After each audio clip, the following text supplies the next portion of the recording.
A lot of people in the United States take supplements in order to reach their fitness goals, and most people almost do everything in order to reach them.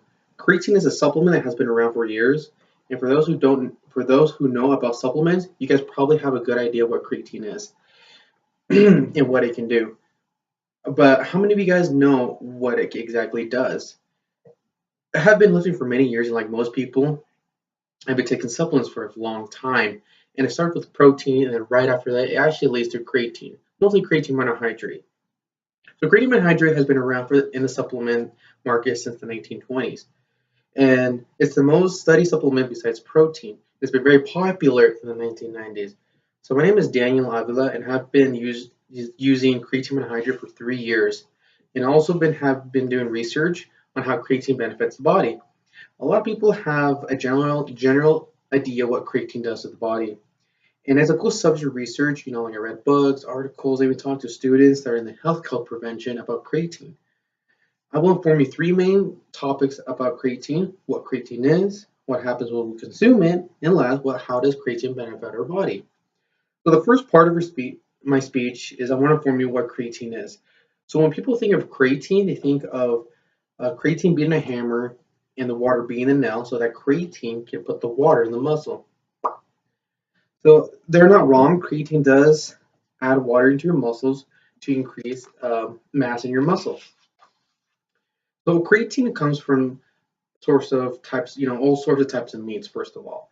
So every time you take a bite of your steak, you're actually consuming creatine. A pound of red meat and chicken consumes 2 grams of creatine, and a pound of raw fish consumes 3 grams of creatine. Um, so what is creatine besides meat? So we all have creatine running through our muscles. Our muscles have creatine. Creatine is a nitroorganic acid that recycles the ATP in our muscles. So ATP is the main source of energy for our muscles. It's run by 3 amino acids. The more ATP we produce, the more energy we will have. So creatine is a supplement that has been around for decades. For most of us, we don't know how it's made. So there is 2 ingredients how to make creatine. Sarcosin, which is a sodium salt, this ingredient will actually absorb the water, and bisaminidide, which is an organic amide. This will help the nitric oxide production. There are 4 phases of creatine: reaction phase, cleaning phase, drying phase, and lastly the milling phase. After all the phases, we create creatine. Creatine is a supplement. Creatine supplements are 88% creatine, 12% water, because it picks up water molecules during phase 4. Now we know what creatine is. I'll explain you what happens once we consume it. So most of the people take creatine after their workout. Sometimes they take it before. But how much should we take? When should we take it? And if we overdose, can we harm the body? First off, we can only consume 4 to 5 grams of creatine per day. And over that, we can actually damage the kidney. So our kidneys will create kidney stones if we consume too much of it. Too much creatine will kill kidney cells. Once it kills too much kidney cells, the kidney will actually start making kidney stones. So as we see in slide 2, the kidney gets smaller and it becomes weaker, which also decreases the function. So since creatine will absorb water, it can dehydrate you if you consume too much. The water will just go straight to your muscle instead of other things that your body needs. So that's why I don't agree with the loading phase. And for those who don't know what loading phase, pretty much you load a lot of creatine for 5 to 7 days. So once we take creatine in our bodies, it absorbs the creatine quick as possible. Creatine is fast absorbing. So once it digests past the intestine, it will go straight to our muscles. As you can see in slide 3, once creatine turns to phosphate creatine, it creates into ATP. After it turns into myofibroblasts, which turns into ADP. It cycles to organic phosphate. Then it turns into mitochondria, which people call it the powerhouse. Then the cycle starts all over. So that's what creatine does. It creates that cycle. It is better to take it right after your workout because your body won't break it down before. The body doesn't break down creatine before because the muscle already has enough ATP. So after someone is done working out, the body is craving for protein and other nutrients. The creatine will break down better once the muscle is already been worked because the muscle's freaking out and wants an ATP. So some people do get sick when they take creatine supplements, and the most common side effect is of creatine is bloatiness and cramping. One major thing that causes bloating is the sugar we consume with the creatine. So when you have sugars with it, it will absorb quickly with creatine. It causes a gas called abdominance, and a gas that is produced in your stomach that is called GI, which causes the stomach to bloat. So why do supplement companies add sugar to their creatine? So dextrose is a sugar that is the main transporter of creatine. It's like a car for the creatine. Sugars are digested quickly and it causes an insulin spike. Once it creates that spike, the creatine will quickly transport to your muscles. So now we know what happens after we take it. Now comes the fun part. Does it benefit our bodies? So creatine is an amazing supplement, and I have been taking it for years.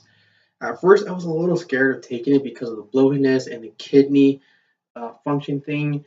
And I have done so much research, and it really increases your muscle mass and increases your strength. A lot of people don't really know, but also increases stamina.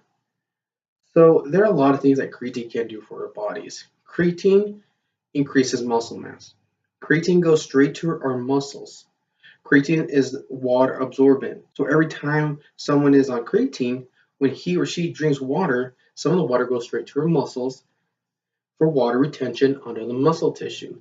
And it actually makes them look even more toned as well. So according to bodybuilding.com, 70% of creatine studies have reported muscle growth 5 days. On slide 4, we can see that people lift weights without any creatine supplements and they have been having a placebo, which they pretty much hit a wall. They can't do more weights or anything. So people that have been taking creatine have been breaking that placebo and increasing the muscle fibers. So it increases the volume quickly. If you never have ever taken creatine, you'll notice muscle volume very quick. So we do take creatine almost every day by eating our meats.